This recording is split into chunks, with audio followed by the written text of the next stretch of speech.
Assalamualaikum warahmatullahi wabarakatuh. Waalaikumsalam. Allahumma sholli ala sayyidina Muhammad wa ala ali sayyidina Muhammad. Kembali lagi bersama kami kawan JPK Jejak Pemuda Kebon Jauh. Gimana kabar kalian kawan? Semoga kabar kalian sehat-sehat selalu dan selalu dalam lindungan Allah Subhanahu wa taala. Oh ya kawan, perlu diingat kembali jadi hasil dari YouTube ini, kami konten ini, insya Allah kawan, kami akan donasikan kepada kawan-kawan kita, saudara-saudara kita yang membutuhkan, dan kami pun akan mendonasikan ke tempat-tempat yang kita kunjungi kawan. Jadi jangan lupa terus dukungannya kawan, subscribe-nya kawan, bila perlu share yang banyak kawan, biar kami tambah semangat. Subscribe itu gratis kawan. Oke kawan, alhamdulillah hari ini kami berkunjung di sebuah makam oleh masyarakat sekitar dikenal dengan Mbah Dalem Agung Warganaya kawan. Dan sekarang saya sudah sama Pak Haji sebagai juru kuncinya, biar beliau yang menceritakan siapakah beliau, dari manakah beliau kawan, biar tidak ada cerita-cerita yang simpang siur di luaran sana kawan. Oke kawan, monggo Pak Haji. Assalamualaikum warahmatullahi wabarakatuh. Waalaikumsalam. Oke, di sini saya mau ceritakan sedikit tentang perjalanan beliau. Yang ke satu, dari awal berangkat sampai berada di tempat ini, awalnya beliau membantu rekan beliau, termasuk waliullah juga yang berada di Sunda Kelapa, yang bernama Pangeran Jayakarta. Diutuslah dari Mataram, mengutus ke Cirebon. Nah, dipanggil Mbah Dalem Agung Warganaya atau Pangeran Manayasa berdua. Yang ke satu Mbah Walang Sungsang atau sekarang disebut Pangeran Cakrabuana. Beliau melewati jalan darat, sedangkan Yang Agung Warganaya melewati jalur pantura memakai rakit. Berikut para abdi-abdinya, berikut para prajuritnya. Jadi setelah di tengah perjalanan, kalau tidak salah saya baca di suatu sejarah, bertepatan sekarang mungkin pantai Pamanukan. Nah, di situ beliau menunaikan sholat asar. Jadi menunaikan sholat asar di tengah lautan, tidak mungkin ke pantai karena suatu waktu tidak akan mencukupi. Beliau gelar sejadah di tengah laut sampai sholat di tengah laut, sampai sekarang yang disebut Kampung Gagaramunyan. Itu di mana Pak? Itu yang ada di Anggaran, Kampung Gagaramunyan. Itu dulu sebuah lautan, bekas tempat sholatnya sekarang jadi batu di tengah lautan. Itu salah satu kesaktiannya ya. Salah satu koron beliau. Yang kedua, dia melanjutkan lagi perjalanan menyusuri pantai utara sampai menyebarkan agama Islam di situ. Suatu ketika mungkin ada telik atau mungkin ada mata-mata yang sampai tempat itu diletrao sama Belanda, diletrao sama penjajah. Dengan izin Allah, karomah beliau, tempat yang diletrao itu tidak ada yang bisa masuk satu orang pun Belanda ke sana. Dia punya gagaman sapu padi ketan hitam. Jadi disebarkan sapu padi itu, yang satu batang jadi orang. padinya itu. Ya, batang padi itu yang satu batang jadi orang. Jadi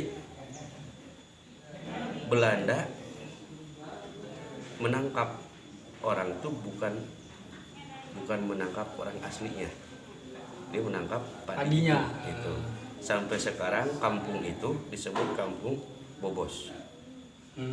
Bobos Pamenukan. Berarti itu masuk ceritanya Itu Bobos, termasuk asal-usul Bobos. asal-usul Bobos. Ah, Nah, setelah itu mungkin istilahnya dia merasa tidak nyaman, beliau merasa tidak nyaman, akhirnya beliau meninggalkan kampung Bobos itu. Ada surat perintah harus melanjutkan perjalanan. Itu. Nah, setelah sampai di suatu ujung, kalau bahasa sekarang mungkin Muara gitu ya. Salah satu sampai di Muara, waktu dulu belum ada nama.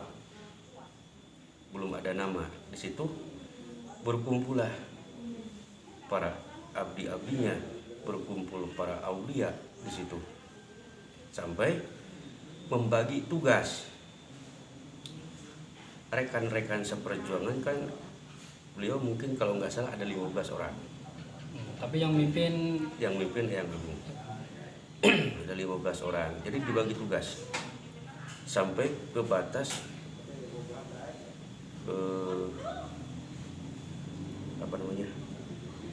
Cibaduyut, Bandung. Di situ ada makam kebuyutan. Di situ. Itu termasuk rekan-rekan Eyang Agung, itu termasuk para sahabat Eyang Agung, termasuk yang ditugaskan di Wanarasa. Kanjeng Syekh yang ada di Wanarasa. Dari situ setelah dibagi tugas, yang dulunya hutan belantara sampai sekarang sudah maju, yang dulu disebut pinggir kali, sekarang disebut Pantai Ciasem. Mungkin dia punya gegaman Mustika Asem, Layang Domas, sama Bokor Mas. Suatu ketika para prajurit pingin minum atau para prajurit pingin makan, disiup dari muara tersebut, disiup dari air tersebut. Jadi satu mangkok tuh, satu bokor itu bisa ngasih minum ratusan orang.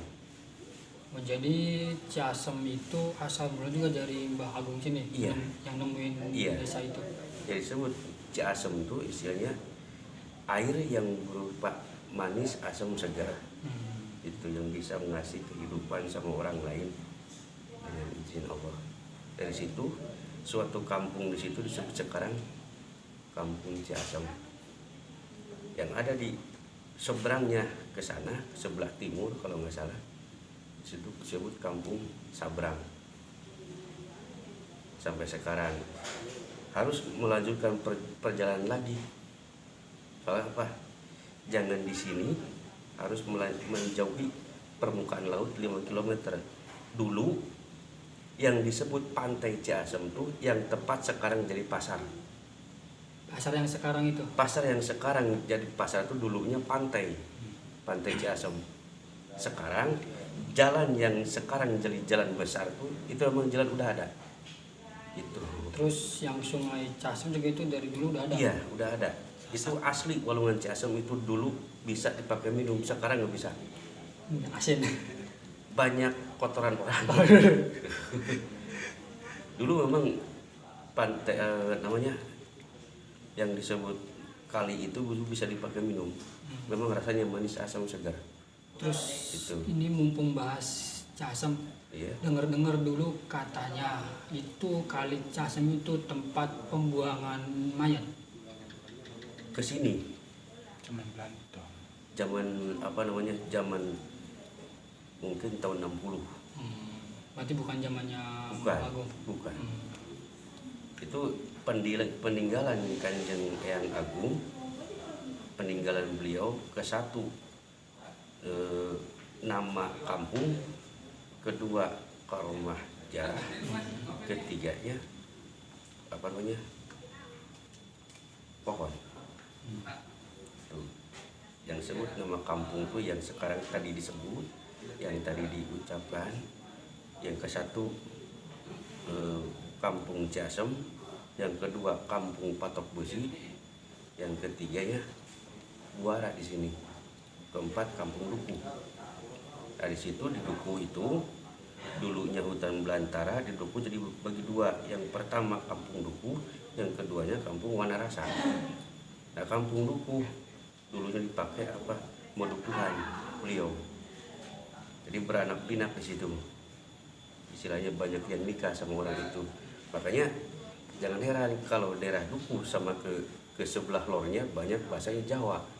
Jawanya hampir mirip sama Jawa Cirebon sama Jawa Indramayu. Itu. Jadi maaf Pak Ji, jadi Mbah Agung ini berarti masih ada kerabat sama Mbah Esti Manggala. Sebetulnya bukan kerabat. Istilahnya seperjuangan sahabat dekat. Esti Manggala, sahabat dekat. Jadi di situ pusat pemerintahan dulu di Ciasem, makanya disebut Pangeran Ciasem. Jadi terus Mbah Agung itu netap di sini sampai akhir hayatnya gitu. Sampai di sini nunggu lagi harus kemana lagi, harus kemana lagi, harus kemana lagi, harus ke siapa lagi. Tuh.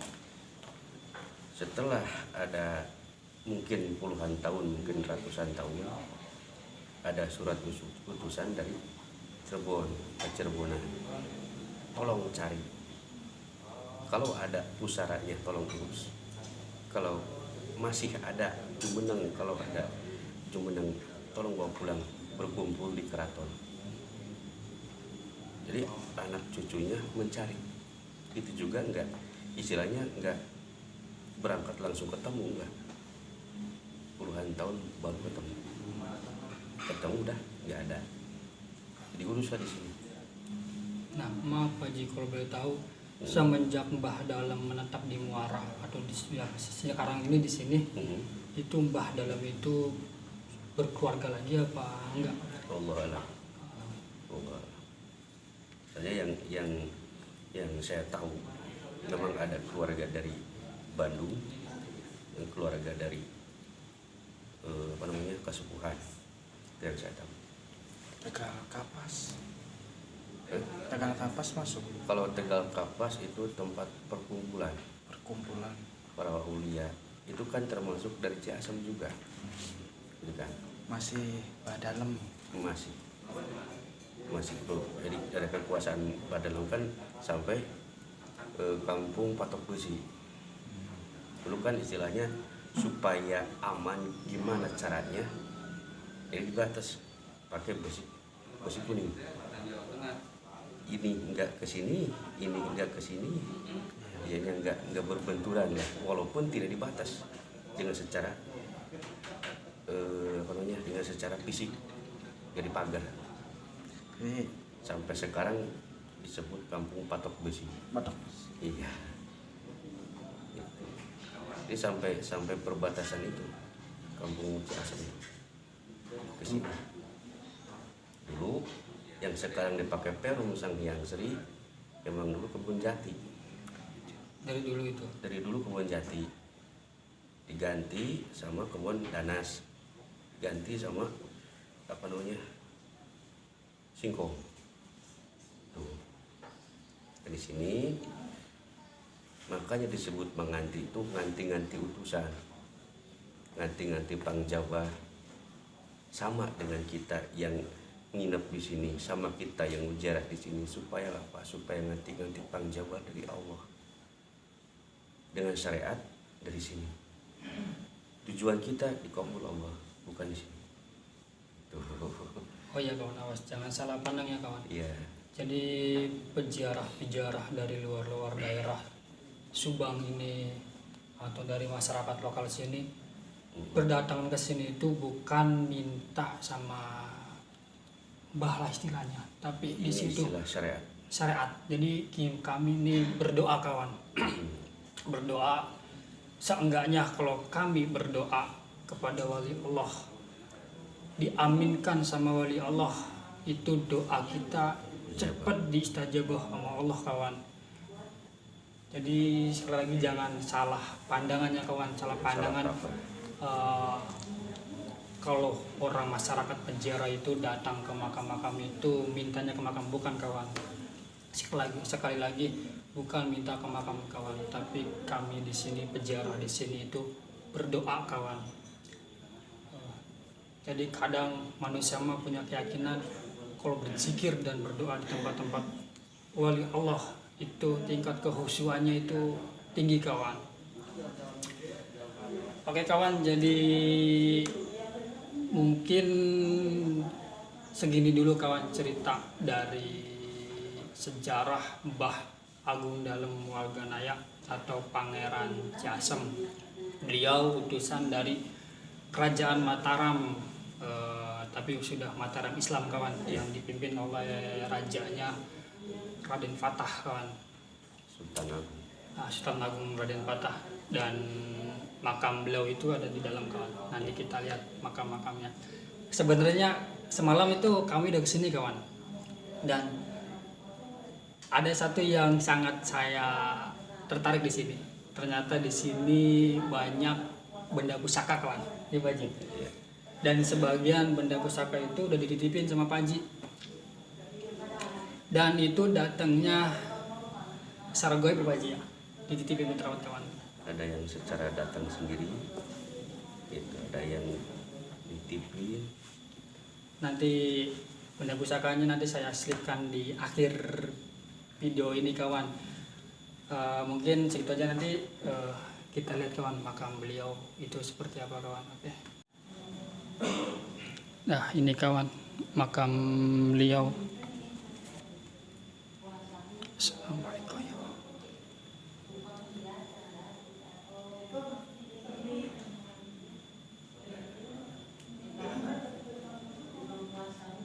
Itu bisa masuk ke dalam Pak Haji? Sampai di sini. Sampai sini. Kawan. Ya.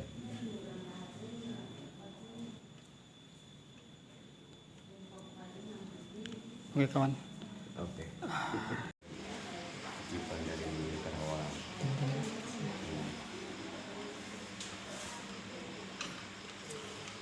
Jadi kawan, ini benda-benda pusaka yang ada di sini biar Pak Haji aja yang menerangkan dan menjelaskan.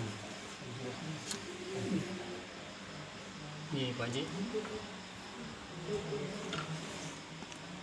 Ya ini biar supaya jelas satu-satu aja ya. Yang mungkin dari apa namanya sebut kujang mini, yang disebut kujang mini kembali. Ini kalau nggak salah pusaka tombong. Kalau ini dari pusaka yang agung, gali pusaka gali. Kalau ini dari sini sama dari agung. Itu yang Pak Haji yang kuning itu, maaf yang itu? Ini? Iya. Ini dari sama dari sini. Itu datang sendiri. Ini kalau ini disebut alat sakral. Jadi rata-rata pusaka ini datang sendiri Pak Haji? Datang sendiri. Tuh. Insya Allah mudah-mudahan kalau semuanya ingin lebih jelas lagi detailnya gitu ya, nanti pas hari H-nya 13, 14 mulut 13, 14 mulut nanti semua dikeluarin bersih pas 13, 14 mulut itu di situ baru komunikasi antara saya sama Anda. Itu jadi maaf, itu yang bujang itu sepasang itu Pak Haji? dia sepasang lanang wadon. Lanang ada.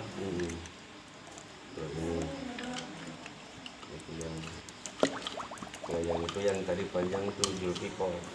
Yang pedang itu ya. Terus setiap Jumat, malam Jumat, insya Allah dikeluarin cuannya sebagian. Kalau yang semua keluar semua nanti tanggal 13, 14 mulut. 1 tahun sekali. 1 tahun sekali. Berarti nanti minggu depan yang kliwon nggak dikeluarin semua? Enggak, cuma ini doang. Hmm. Sama yang panjang sama pedang yang samurai itu yang panjang dalam itu. Nanti kalau semuanya, kalau mulut mah keluar semua, berikut sama mahkotanya. Maaf Pak Ji, kalau Iya. boleh mau lihat yang cupikar boleh? Satu aja Pak. Yang cupikar aja. Buka.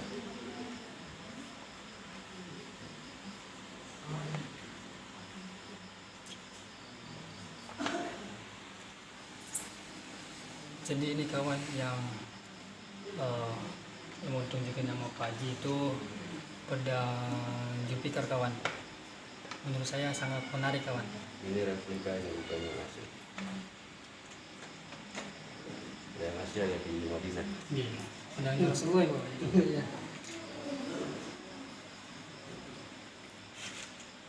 Lihat kawan.